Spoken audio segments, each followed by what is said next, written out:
26 मार्च 1991, 26 मार्च 1991 एक south Korea में एक सिटी है दाएगू। इस सिटी के बाहर आउटस्कर्ट में एक छोटा सा गांव है और ये गांव जो है ये वहाँ पे एक पर्वत है, एक पहाड़ है, माउंट वेओंग। तो ये गांव उसी माउंट वेओंग के दामन में बसा हुआ एक गांव।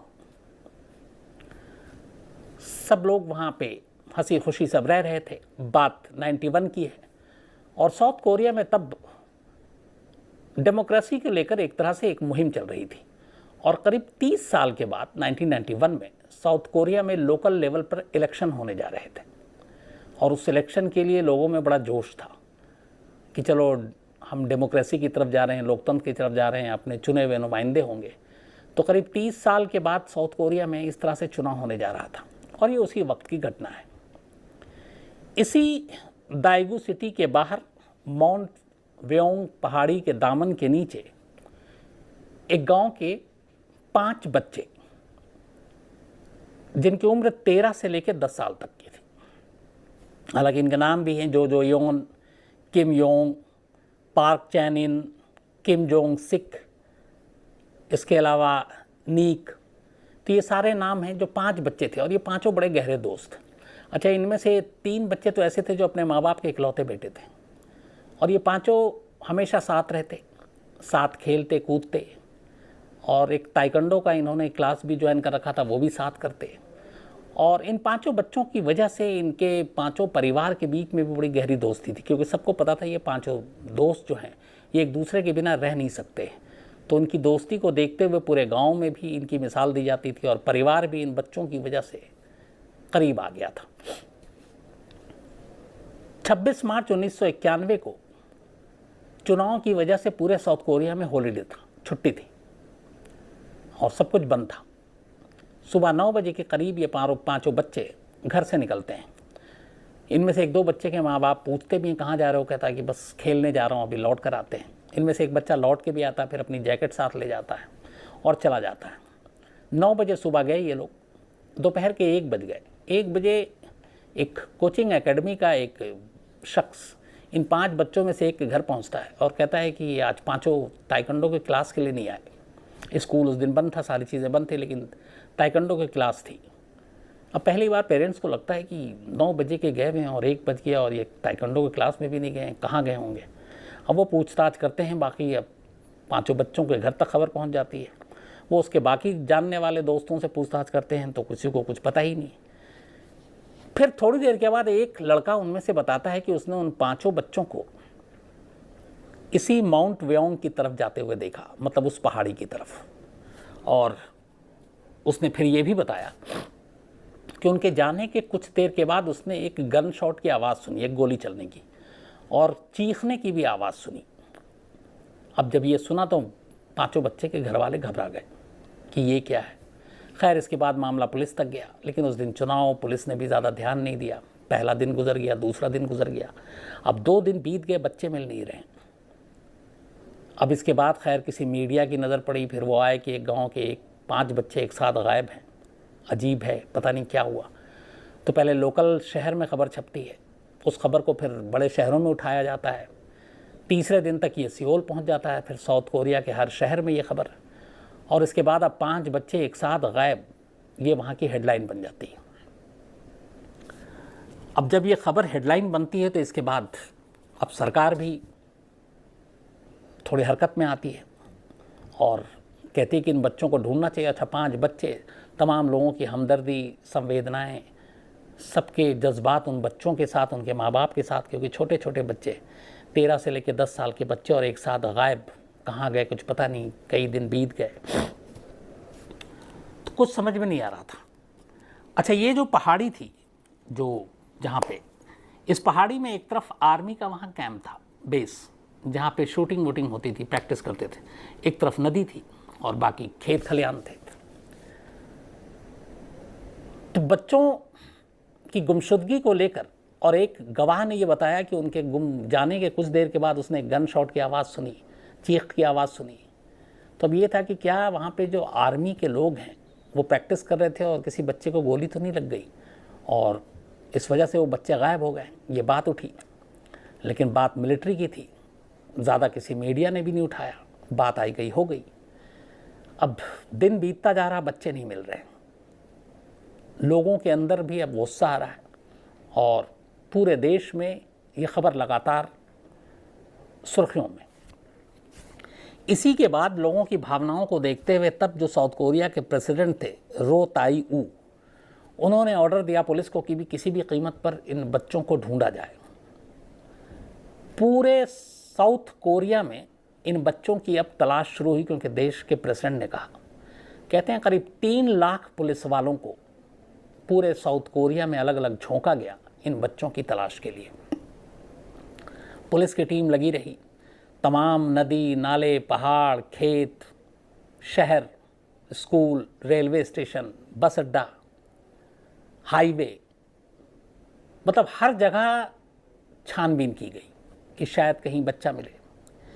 इसके बाद बहुत सारे स्कूल वाले वहाँ सामने आए, बहुत सारे एनजीओ सामने आए, बहुत सारी कंपनी सामने आई। इन लोगों ने चंदा इकट्ठा किया, करीब 42 मिलियन वॉन, और ये करीब उस वक्त था $35,000 कि जो भी इन 5 बच्चों का सुराग देगा उसे ये $35,000 या 42 मिलियन वॉन इनाम में दिया जाएगा। आजकल वॉन मुझे इसलिए भी याद है कि अभी हाल में मैंने स्क्विड गेम्स देख रहा था नेटफ्लिक्स पे।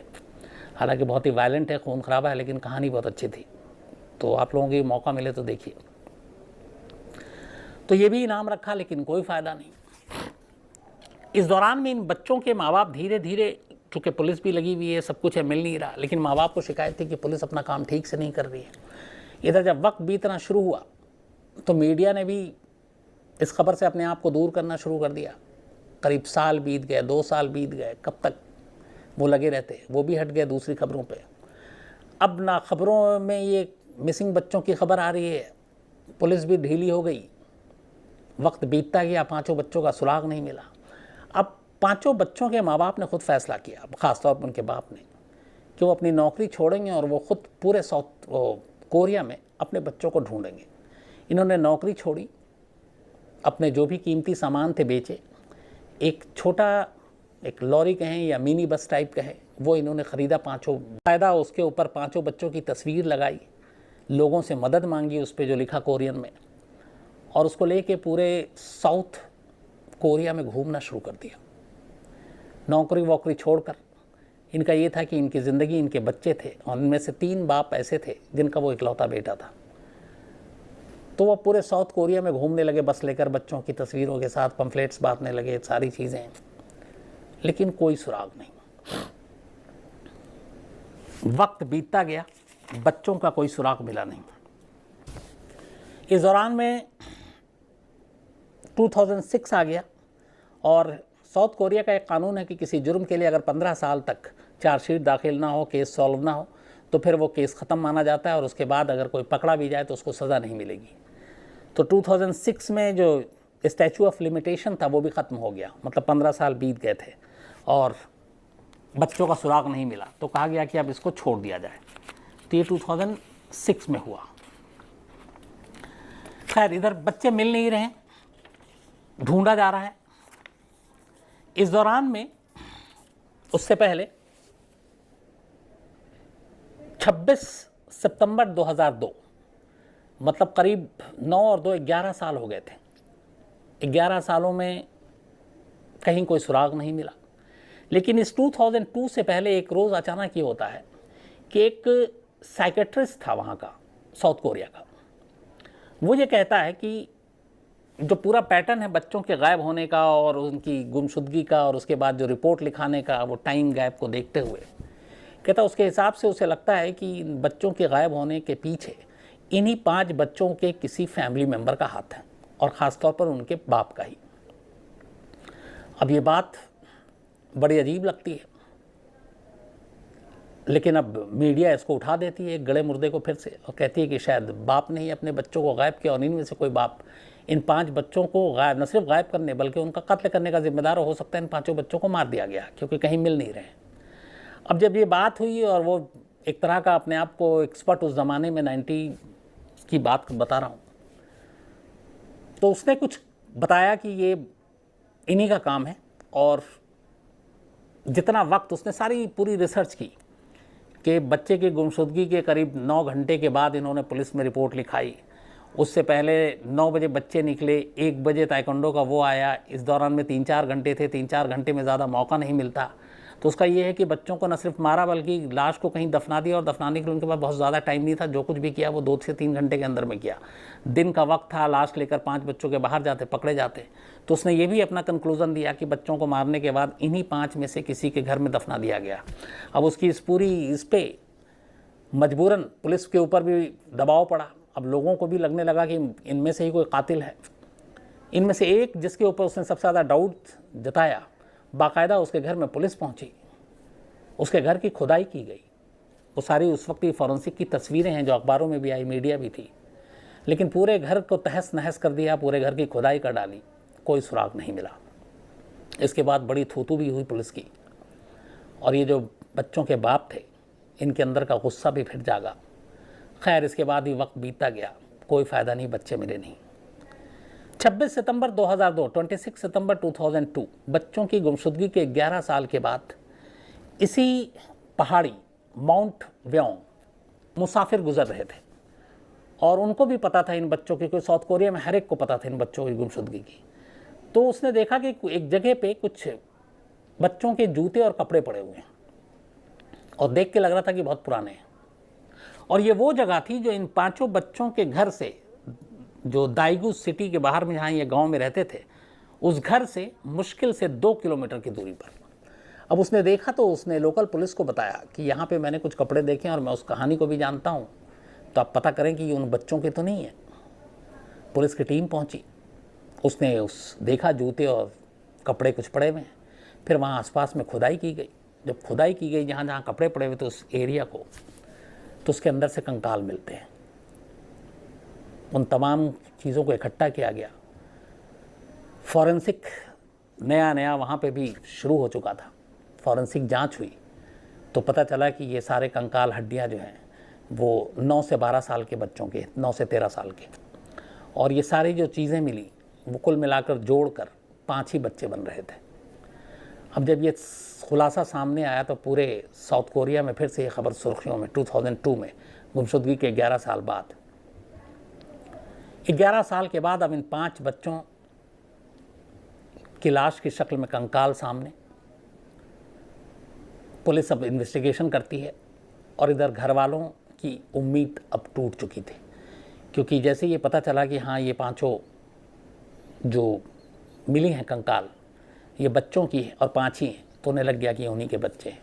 तो उनकी सारी उम्मीदें भी ख़त्म हो गई। अब इसके बाद पुलिस जो है इस केस को लेती है और पुलिस अपनी रिपोर्ट देती है।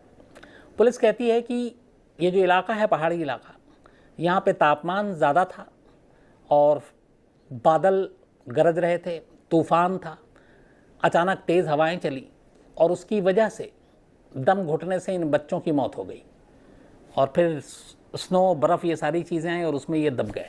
तो ये एक हादसा है, कोई साजिश नहीं है। पुलिस ने ये कहकर अपनी रिपोर्ट सबमिट कर दी। अखबारों में भी ये खबर छप गई कि चलो, जिनको 11 साल से ढूंढ रहे थे वो बच्चे हादसे का शिकार हुए। लेकिन फॉरेंसिक साइंस तब तक अपनी जगह बना रही थी पूरी दुनिया में। अब फॉरेंसिक एक्सपर्ट्स ने इन कंकालों की जांच की। जब जांच की तो एक अजीब चीज़ सामने आई। पता चला कि इनमें से 3 के सर पर, खोपड़ी पर तेज किसी घातक हथियार के वार के निशान हैं, चोट के, और बाकी 2 में एक के सर पर गोली जैसे कुछ निशान हैं, और एक के बाकी जिस्म पर भी कई निशान हैं हड्डियों में। तो ये साफ साफ था कि ये एक हादसा नहीं है, तूफान नहीं है, और ठंड से या फिर घुटन से उसकी वजह से मौत नहीं हुई। दूसरा, फॉरेंसिक एक्सपर्ट ने यह भी कहा कि जिस जगह ये सारे बच्चों की कंकाल मिले वो जगह इनके घर से मुश्किल से 2 किलोमीटर की दूरी पर है। अगर इस तरीके का तापमान, इस तरीके का तूफान आए तो इस गांव के लोगों को भी और गांव में रहने वाले बच्चों को भी इसी तरीके से मौत हो जानी चाहिए थे, लेकिन ऐसा नहीं हुआ। तो ये हादसा नहीं है बल्कि इसके पीछे फाउल प्ले है। अब फॉरेंसिक की रिपोर्ट आने के बाद हड़कंप मच गया। अब उसके बाद थ्योरी पे काम होना शुरू हुआ।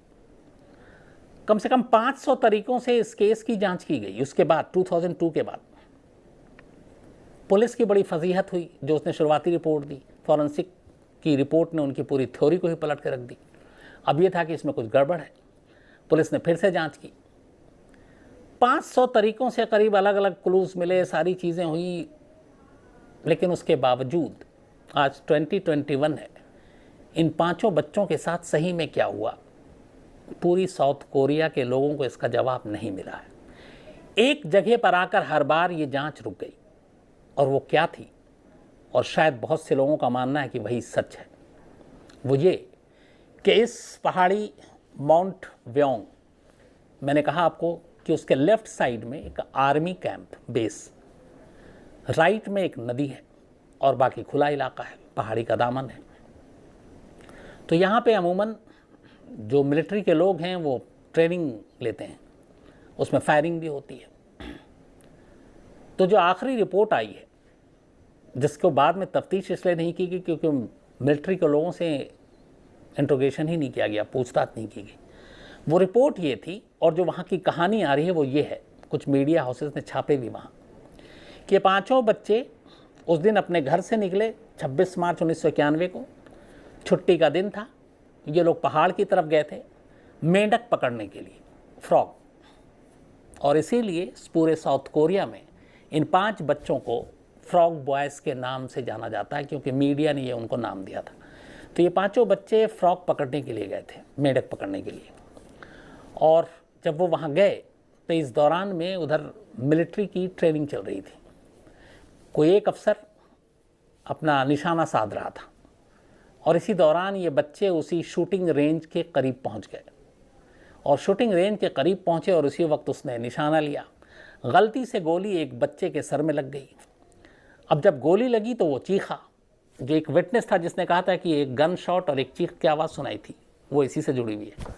तो जब वो चीखा तो जिसने गोली चलाई मिलिट्री वालों ने वो भाग कर आया। अब उसने देखा कि एक बच्चा, उसके सर में गोली लगी और वो गिर गया और मर गया। 4 बच्चे बदहवास घबराए हुए खड़े थे। इस दौरान में उस मिलिट्री वाले के कुछ और दोस्त आए। उन्हें लगा कि अब पता नहीं क्या होगा, कोर्ट मार्शल होगा, बाकी चीज़ें होंगी, गांव वाले भी ना मतलब छोड़ेंगे कि नहीं छोड़ेंगे। तो कहते हैं कि इस एक अनजाने में हुए कत्ल को छुपाने के लिए खुद मिलिट्री के लोगों ने बाकी 4 बच्चों को मार डाला, उनके सर पर राइफल के बट या किसी वजनी चीज़ से, और मारने के बाद वहीं पे नज़दीक ले आकर उन 5 को दफना दिया। हालांकि मिलिट्री के ऊपर जब उंगलियां उठी, दबी ज़ुबान में कुछ लोगों ने सफाई दी। उन्होंने कहा कि उस दिन छुट्टी थी तो हमारी कोई प्रैक्टिस नहीं थी। लेकिन फिर उसी का एक उलट बयान भी आ गया कि कुछ जो कमीशन्ड अफसर होते हैं उनको छुट्टी के दिन भी किसी से इजाज़त लेने की ज़रूरत नहीं होती प्रैक्टिस करने के लिए, तो वो कर सकते हैं। उनके लिए हॉलीडे और बाकी चीज़ों का मतलब नहीं है। तो वो उनकी जो दलील और सफाई थी वो ख़त्म हो गई।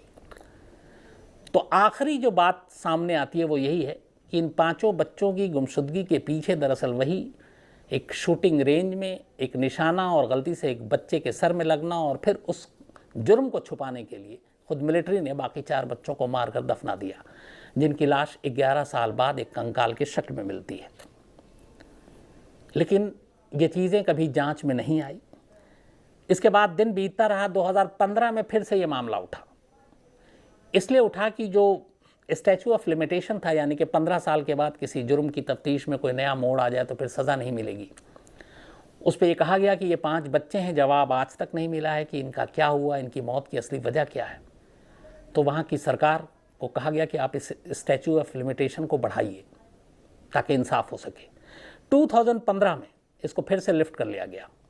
इसका मतलब ये हुआ कि अगर आज की तारीख में भी, मैं आज की बात कर रहा हूँ 14 अक्टूबर 2021, कोई क्लू या कोई सबूत मिलता है इन 5 बच्चों या फ्रॉग बॉयज़ के बारे में कि इनकी मौत की वजह ये है, तो वहाँ की अथॉरिटी उस शख्स को गिरफ्तार भी कर सकती है और उसको उसके हिसाब से, अपने देश के कानून के हिसाब से सज़ा भी दिला सकती है। तो 2015 में इसको हटा दिया गया था, लेकिन 6 साल बीत गए हैं और अभी तक इन फ्रॉग बॉयज़ की मिसिंग की असली कहानी पूरे साउथ कोरिया में एक रहस्य है, एक मिस्ट्री है, और ये साउथ कोरिया की सबसे बड़ी मिस्ट्री में से एक कही जाती है।